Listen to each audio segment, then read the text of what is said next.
Hey guys, it's Aiden. Okay, so today I'm going to be predicting the United States Senate midterm elections in 2018. Okay, so when I was predicting these, I found them to be quite difficult, as a matter of fact, because, actually, as a matter of opinion, because 2018 is so far away, and there's going to be so many future things that are going to judge who wins, such as Trump's approval rating, how the country's going, and how the senator does their job, which is essentially how a election should be defined. So, I guess these days it's just judged by whether you're a Democrat or a Republican, as proved by many elections. Okay, so let's go into the safely Democrat and safely Republican states right now. California is going to go Democrat. Washington's going to go Democrat. Wyoming's going to go Republican. New Mexico is going to go Democrat probably.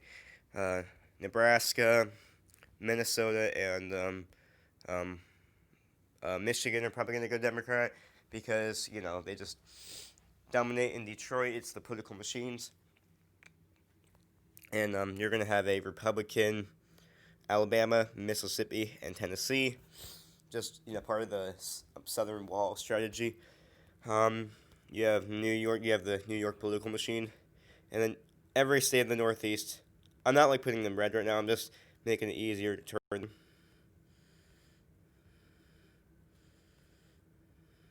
I'm not going to give Massachusetts to Elizabeth Warren immediately right now because she has an interesting challenger, and we'll get to that. Um, Maine's going to go for its independent. Vermont loves Sanders. It's going to give it to Sanders. Okay, so this is my main prediction right now. Republicans just need to win two more seats, and you think it'd be easy, but it really does depend on the how the country's going. So Nevada, you have Dean Heller, who's running for re-election.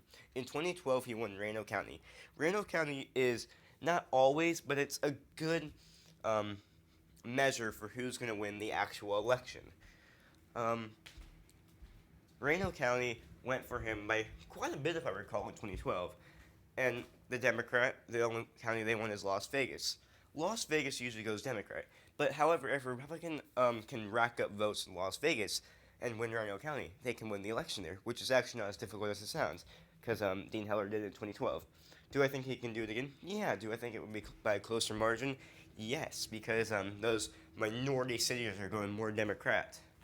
So Reno County, I think it will be closer. Las Vegas, I think he will lose some votes there, but I think he will win re-election by around 2 points.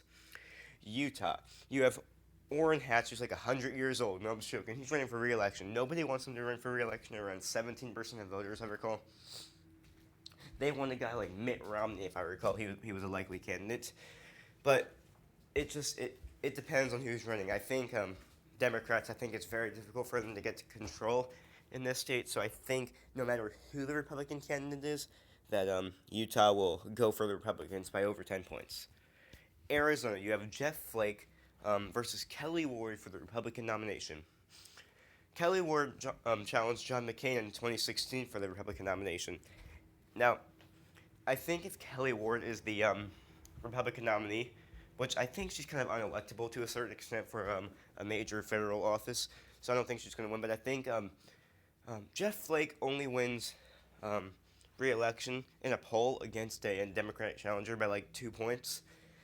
So that means if Kelly Ward is running, primary challengers usually do worse than the actual incumbent itself against a general election face-off. So I think she'll lose by around 1 or 2 points if she becomes a nominee, but I do not think that will happen. I think she fails. A lot of the time she tries to challenge a incumbent. So I think Jeff Flake will win re-election. Now, um, Montana. Montana is an interesting scenario because you just had um, uh, Greg Gianforte, or one of, I don't know. He just won He just won an election to the House of Representatives in Montana. Now Montana is going to be a little bit weird. You have John Tester, the Democrat, who's running there. Now, in 2012 and 2012 and 2006, he won those conservative Democrats, white ranchers that Bill Clinton won either 1992 or 96. Whoever's going to win those people, those blue dog Democrats, is essentially going to win the election. Now, I think it will go to John Tester, but here's why. The current candidates, one is a businessman, so I think he's going to kind of be over those people. I think, um, what's his face? John Tester, I think he's going to, be the guy for the small businesses and small, and, like this, the citizens guy, the people guy. So I think he will win re-election. But if Rob O'Neill runs, the guy who killed Bin Laden, he's been listed as a possible candidate, he could win. Because he could get that military vote, he could get that white guy vote, but I think ultimately John Tester will win re-election. North Dakota, it's kind of the same, except it was one of Trump's. North Dakota, it's kind of the same, but it's I'm talking so much. It was Trump's one of Trump's highest percent states. So Heidi Heitkamp, she's a conservative Democrat, but over the years she's become, I guess, more socially liberal, and the people of North Dakota don't like that. So I think if it depends on how the country is going, it depends on how Trump's doing. If she begins to take a more left stance and stuff, then I think she will lose re-election. Do I think that will happen? I think ultimately the Republicans will win because it is a really Republican state, and Texas, Ted Cruz. I supported Ted Cruz for like a month in 2016 after Rubio dropped out, but then I came to my senses after he dropped out and supported Trump. But you have Hispanic. I think Joaquin Castro is running, but I don't know if he's gonna win. He's gonna definitely the Democrats gonna take the Hispanic vote, and I think it'll be within 10 points for Ted Cruz because Ted Cruz is quite controversial. But I think in Texas, ultimately, I think Ted Cruz will win, the panhandle up there, and he will win, the middle of Texas and do quite well. So I'm going to give it to Ted Cruz. Missouri. Ooh, this is going to be one of the closest states. You have Republican pickups in a lot of places. The governorship, I don't know why I said a lot of places, but you have Senate elections going Republican. I think, now, the only reason Claire McCaskill won re-election in 2012 is because you had that controversial Republican nominee. Missouri doesn't like her. Missouri's taken a Republican hit, so I think Missouri will go Republican. Indiana. Indiana's going to go Democrat. Simple as that. Hate to say it, Trump won it by like 17 points in 2016. But Indiana likes Joe Donnelly. Joe Donnelly is the guy for the working class voters and junk like that. So I think he will win Indiana. Wisconsin, it's Senate elections. In presidential elections, the Midwest, not the Midwest, but like the Rust Belt area has awoken to the Republicans, but it hasn't happened in Senate elections yet. So maybe Republican, but it just depends on who the candidate is. But as of right now, I'm going to say Tammy Baldwin's going to win re-election. West Virginia, same thing as Indiana. West Virginia loves Joe Manchin. I like Joe Manchin. He's a Democrat, but he's one of my favorite Democrat senators ever. Virginia, it depends on who the candidate is, but Tim Kaine, I don't think it's as safe as a seat as everyone puts it. Tim Kaine's probably going to rack up votes in Richmond and Fairfax, not Fairfax, but Alexandria and all that stuff. So I think he will win re-election, but I think it will be closer than many people do think. And Florida, let's look at Florida right now.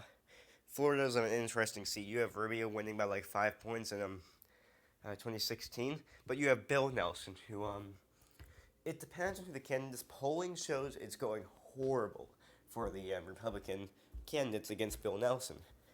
But it depends on how the country's going. It depends on how the demographics change in like less than 2 years. But ultimately, I think if Bill Nelson's popularity remains high, I think he will win Florida. So let's go to Ohio. You have Sherrod Brown, possible candidate for Hillary Clinton's running mate last year. So Ohio, I think it will go for the candidate that is the Rust Belt person, the working class white voters, and Sherrod Brown is that guy. He's progressive Democrat, but oh wait, he's become more progressive over the past year because of the 2016 election. Sure, he talks like a truck driver and everything, but I think ultimately, um, nah, I don't know who's running. I think it was like, I forget his name, but Marco Rubio supporting him, and a few other senators are supporting him. He's running for the election for the Republican nomination, but I think Rubio's good with work and red class voters. So I think if Rubio endorses this guy, he's gonna win in the election against Sherrod Brown.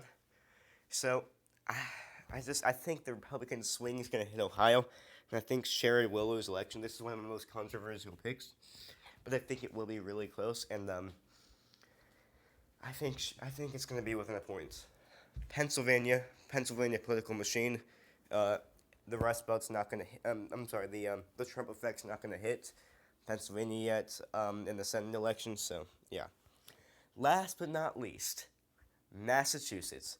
You have that idiot Elizabeth Warren running for re-election. Pocahontas. But however, Scott Brown won the election there.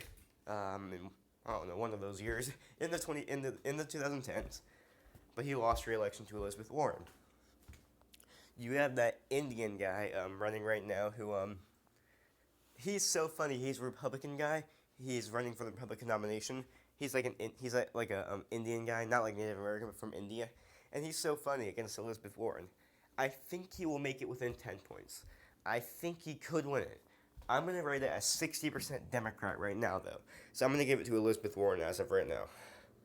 And tell me if you guys disagree with anything. I'm gonna take a screenshot right now, actually. So yeah, thanks guys. Have a great day. Remember to like, subscribe, comment topics we want to talk about. Bye.